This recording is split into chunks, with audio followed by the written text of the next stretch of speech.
आज हम मौजूद हैं तारक टैडी के घर, जो इस दुनिया में नहीं रहे। आज उनका बेटा मेरे साथ मौजूद है, जुनैद तारिक। जिस टाइम पापा की डेथ हुई थी, हमारी जब फैमिली बैठी थी, हमने ये फैसला किया था कि इनके साथ बैठ के जो इनका बनता है उसी टाइम तय कर लें। लेकिन मुझे ये नहीं था पता कि डेथ के 2-3 दिन बाद इन्होंने मेरे पे केस कर देना। उन दोनों बहनों का हक बराबरी का बनता है। लेकिन क्या है, अगर जब वो 18 साल की हो जाएंगी उस टाइम पे, अभी अगर हम दे देंगे, उन 2 बच्चियों के पास कुछ भी नहीं आएगा। आप उनका हक नहीं मारना चाह रहे? हम ये चाह रहे हैं कि 18 साल की वो बैंक के थ्रू यानी कि उनके जाएं। कितनी और जायदादें हैं जिसपे इतने केस बन गए यहाँ पे? एक ये घर है और एक गाड़ी है पापा के नाम की। अस्सलाम वालेकुम, लीडर टीवी के साथ मैं हूँ गुले राना। आज हम मौजूद हैं तारक टैडी के घर, जो किसी भी तारुफ के मोहताज नहीं थे, वो इस दुनिया में नहीं रहे। आज उनका बेटा मेरे साथ मौजूद है, जुनैद तारिक। उससे बात करते हैं कि वो उनके जाने के बाद कितनी स्ट्रगल कर रहा है। 1 साल हो गया और बहुत से इल्जामात हैं इसके ऊपर, बहुत सी चीजें हैं, उसके बारे में इससे बात करते हैं। अस्सलाम वालेकुम। जी वालेकुम सलाम।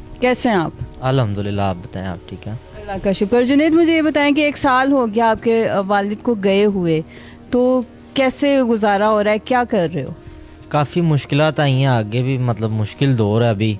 लेकिन साल गुजर गया, साल का पता भी नहीं चला, लेकिन काफ़ी मुश्किलात आई हैं। तो आप अभी क्या कर रहे हो? जॉब कर रहे हो, पढ़ रहे हो? मैं बिल्कुल जॉब कर रहा हूँ। मेरी जॉब को 1 साल हो गया तकरीबन। तो आगे स्टडी का भी है, तो इंशाल्लाह देंगे आगे पेपर। आप पर केस किया हुआ है तारिक साहब की एक्स वाइफ ने, तो उसके बारे में क्या कहोगे आप? बिल्कुल, जिस टाइम पापा की डेथ हुई थी, तो मैं, चाचू, हमारी जब फैमिली बैठी थी, हमने ये फैसला किया था कि इनके साथ बैठ के जो इनका बनता है उसी टाइम तय कर लें। लेकिन मुझे ये नहीं था पता कि डेथ के 2-3 दिन बाद इन्होंने मेरे पे केस कर देना। तो अब वो केस किया हुआ है, साल हो, उस केस को भी हो गया मेरे पे। तो मेरी जॉब का भी इशू बनता है बार बार। मैंने अदालत जाना है, इधर उधर सारा, तो वो चाचू सारा मैनेज कर लेते हैं मेरे साथ। तो आप के वालिद के होते हुए कोई केस नहीं किया था उसने जायदाद में से या बच्चियों के हिस्से का, के बाद में आप पे प्रेशराइज आपको किया जा रहा है? नहीं, पहले जब डिवोर्स हुई थी तब भी यानी कि इनका इस मकान की तरफ ही नज़र थी। लेकिन उस टाइम तो पापा ने मैनेज कर लिया, क्योंकि सफ़ा और मरवा का ख़र्चा लगा हुआ था अदालत में। वो साल चलता गया, तो अब दोबारा से इन्होंने इसी घर पे नज़र रखी हुई है। नज़र क्या, उन दोनों बहनों का हक बराबरी का बनता है। लेकिन क्या, अगर जब वो 18 साल की हो जाएंगी उस टाइम पे, अभी अगर हम दे देंगे, तो उन 2 बच्चियों के पास कुछ भी नहीं आएगा। तो आप देंगे, आप उनका हक नहीं मारना चाह रहे? नहीं, बिल्कुल, हम ये चाह रहे हैं कि 18 साल की वो बैंक के थ्रू यानी कि उनके जाएं। तो आपका एक स्टेटमेंट आई थी कि वो बच्चियों को लेकर रोड पे खड़ी होती हैं, ना हो। बिल्कुल ऐसी आजकल का दौर ही नहीं है, रोड पे जाना है खुद जाएं ये। लेकिन वो 2 जो सी बहनें हैं उनको ना यानी कि साथ रखें। अगर ज़्यादा ही मसला है तो मेरी तरफ आ जाएं घर। मेरी सकी बहनें हैं, ब्लड रिलेशन है उनका, तो वो मेरी तरफ भी एनी टाइम आ सकती हैं।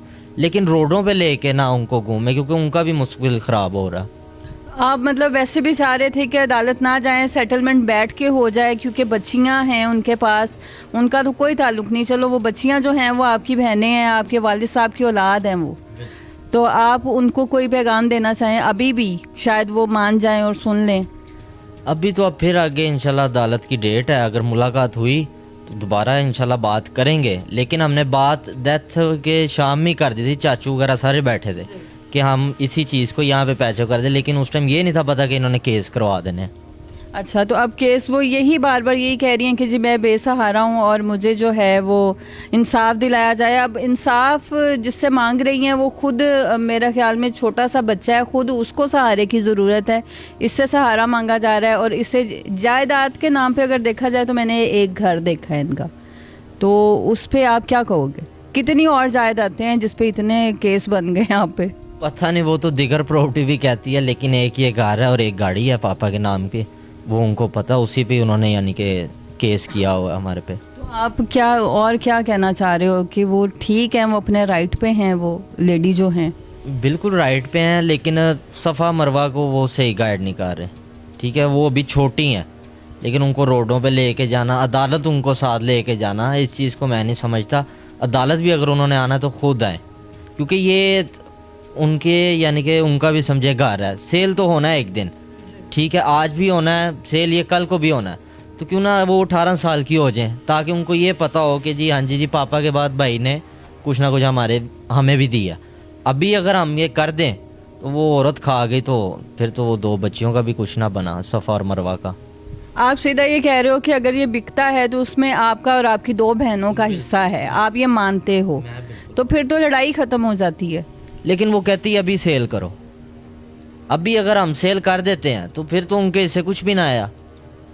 अगर हमने देना भी है तो बैंक के थ्रू देना है। अभी आगे डेट आ रही है इंशाल्लाह, अदालत में भी यही बात करनी है। अगर देना है तो हमने बैंक के थ्रू देना, उसके अलावा हम नहीं दे सकते। तो जब आपके वालिद बीमार थे और मुझे पता है खर्चा तो वो दे रहे थे, तो आपको वो क्या गाइड करते थे अपनी बहनों के हवाले से कि ये बच्चियां तुम्हारी बहनें, इनका ख्याल रखना, या कुछ गाइड करते थे कि नहीं करते थे? बिल्कुल, वो उन्होंने हमेशा कहा ये दोनों तुम्हारी बहनें हैं, इनका तुमने एंड तक साथ देना है। तो बिल्कुल दे रहे हैं। हालांकि पापा वेंटिलेटर पे थे 18 तारीख को, तो ख़र्चा भी इनका अदालत में जाता होता था मंथली, तो वो भी यानी कि हमने पे किया था। एक बात ख़त्म हो चुकी हुई थी, उनको तलाक हो गई हुई थी कुछ साल पहले। जैसे ही आपके वालिद की डेथ हुई है, अगले दिन ही ये सोशल मीडिया और सारा टीवी चैनल्स पे भर दिया गया, तो उस पर क्या कहोगे? आप तो अपने गम से नहीं निकले होगे और आप पे ये भी एक चीज़ आ गई। बिल्कुल, ऐसी डिवोर्स इनको हुई थी 2012 में, ठीक है। और अब आके भी ये कहती हैं जी सेकंड वाइफ वाला लफ्ज़ तो इनको कहना ही नहीं चाहिए। वो बल्कि मैं आपको तलाक के पेपर भी दिखाऊंगा, आप बल्कि चला भी दीजिएगा। 2012 में इनको डिवोर्स हुई थी और इन्होंने 2017 में फेक आईडी कार्ड भी बनवाया वालिद साहब के नाम का, तो उस चीज़ पे भी इंशाल्लाह हम एक्शन लेंगे। अच्छा, उन्होंने अभी भी वो यही कहती हैं कि वो सेकंड वाइफ हैं। बिल्कुल, वो ये क्लियर नहीं करती कि डिवोर्स हो गई हुई है। जिस दिन वालिद साहब की डेथ हुई थी, कॉर्नर पे इन्होंने सबसे पहले इंटरव्यू दिया। उस इंटरव्यू में इन्होंने कहा जी मेरा अब इस घर के साथ कोई लिंक नहीं है, सफ़ा और मरवा का ही है। तब इन्होंने इस चीज़ को एक्सेप्ट किया कि डिवोर्स हुई है। तो अब आके कहती हैं सेकंड वाइफ हूँ। तो ये जो उनसे सेकंड वाइफ लफ्ज़ है ना, ये हमें गलत लगता है। बहरहाल हम इस पर पूरी कार्रवाई करेंगे। क्या कार्रवाई करेंगे? आपने एक दफ़ा ये भी कहा कि कस्टडी बच्चियों की आपको दे दी जाए, तो उस पर क्या कहोगे? अभी तो आप खुद बच्चे हो। देखिए, मैं भी अगर बच्चा हूँ तो मैं जॉब करता हूँ, ठीक है। जिधर मैं एक रोटी खाता हूँ वहाँ पे अगर मेरी बहनें भी खा लेंगी तो इसमें कोई हर्ज नहीं। कि घर खाली अकेला मेरा नहीं है, उन दोनों का भी है। यहाँ पे भी आके वो रह सकती है। मैंने हर इंटरव्यू में ये कहा कि वो दोनों बहनें यहाँ पे आके रहें, लेकिन वो औरत नहीं मानती इस चीज़ को। वो कहती जी नहीं, मैंने नहीं देनी, क्योंकि वो उन 2 बहनों के बेहफ पे लड़ रही है सारा कुछ। अभी आप मुझे पता चला किसी से कि जी वो उसके साथ किसी का रिलेशन है और वो ये पैसा जो है किसी और मर्द को खिलाना चाहती है, इस तरह का कोई सीन है?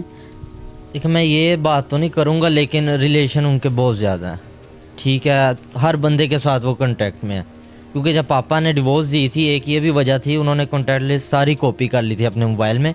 इवन के हमारे अपने ख़ानदान में बड़े लोगों को उन्होंने कॉल्स की हुई हैं, एक्टरों को की हुई हैं उन्होंने।